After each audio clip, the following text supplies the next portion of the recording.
Roughly the size of a small city, Texas's homeless population may not be the biggest in the country, but it's up there. 23,548 Texans didn't have a place to call their own in 2017. Numbers from the United States Interagency Council on Homeless shows Texas makes up 4% of the country's entire homeless population. A young man in the Army, and if somebody had told me when I hit 63 I'd be looking in garbage cans for food, I would have said no way. But I do. I've been talking to people looking for a job, and it's pretty difficult when you don't have a place to shower and clean yourself up and everything. I mean, brush my teeth over there and clean up as best. But I basically take baths with wet wipes, you know what I mean? Wipe myself. And we don't have any place to do laundry, so it makes it difficult to have clean clothes. I have a lot of clothes, but they're all dirty. It's almost impossible to keep clothes clean, you know? So it's hard. It's hard because people look down their nose at you when you go look for a job. You know? The Public Health Authority has declared this area a public health crisis because of human waste, garbage, rodents, mosquitoes, and flies. I was just reading a story in 1 Samuel in the Bible of Saul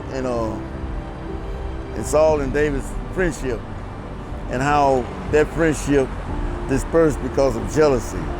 And you know, you see a lot of that today where, you know, you have friends that you think are friends, and all of a sudden one sentence or one statement made and y'all are no longer friends based on what someone else has said, you know. But homelessness is, you know, it's tough. It's tough. It's a 24-hour job.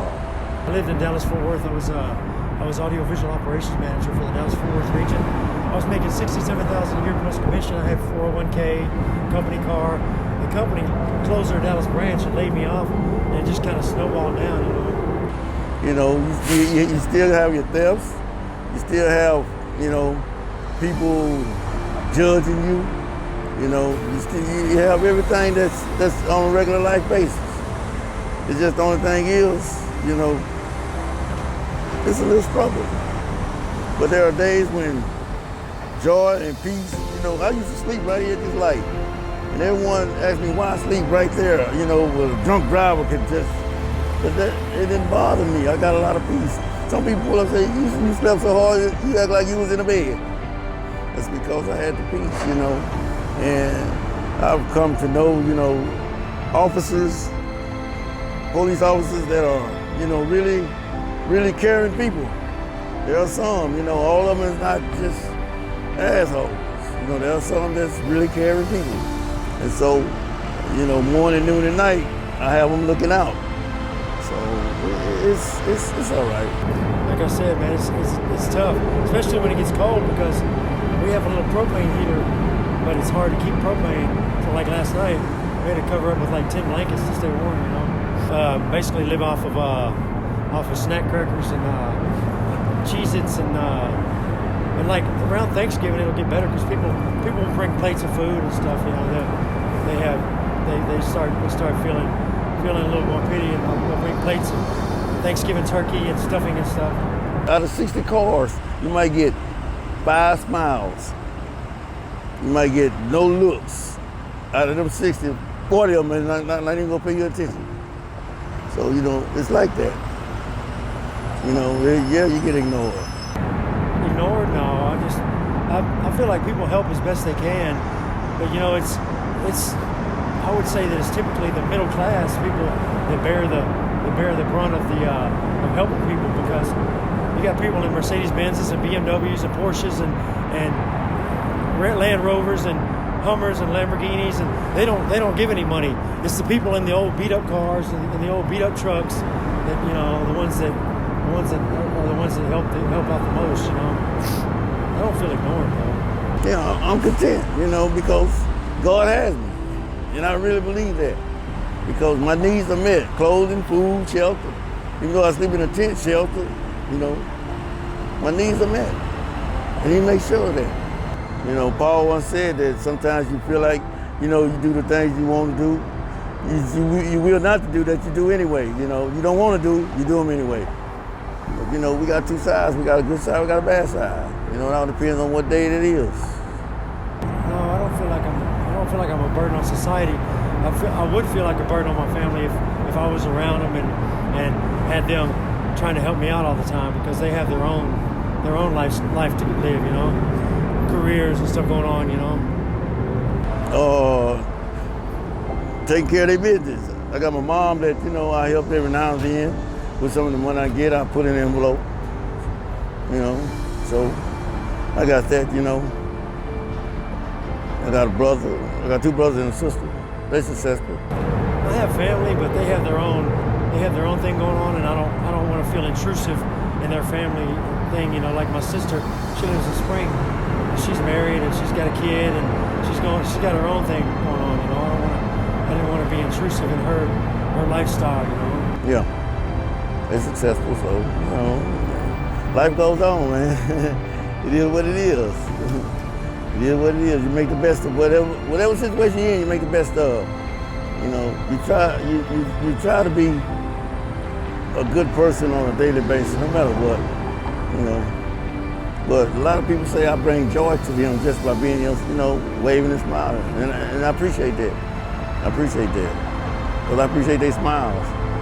Some of the conflicts is, like I said, jealousy. I don't have nothing, but people are jealous of me. You know, I'm a woman's man.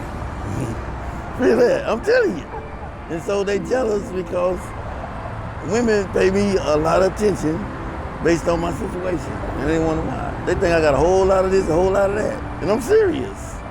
I'm serious. So that's what happened between Saul and David. The women started to exalt David more than Saul, and Saul was a king. This is my space. This is my boundary. I don't get in no one else's business, and I don't get in no one else's boundary. I don't own nothing on this street. This is the city. And I don't care who comes to do what I do. Just do what you do and let me do what I do. You know, I don't step on your toes, you don't step on my toes, but I don't care who comes over here. Basic construction and the little hard jobs here and there, you know, I work. And I still work for my money, you know. I still have people that might pull up and say, hey, I need help with this, I need help with that. So, you know, it's opportunities, you know, it's opportunity. I graduated with honors, supposed to went to college, played football. When I was supposed to go, I got a job, a full-time job, you know, and paid good money, and the money kept growing and growing and growing, and the material things kept coming and coming and coming. So I said, forget college. I'm living a grown man life. I was like 18, 19 years old. I felt like at that time it was more important to stay on top of the game, make the money. I regret it. I regret it, seriously. You know, college life is special. You know, young people that go to college nowadays, and I really try to give them encouragement and positive that, hey, that's you know, take it for what it is. In the long run, it'll pay off. It might not seem like it in a year or 2 or 3 after you graduate, but hey, you can stay in there, keep your head up, guard in front, it's gonna get there. It's gonna get there, I believe that. I truly believe that. I'm not lost. I'm not lost. I thought this was a choice. This is a choice.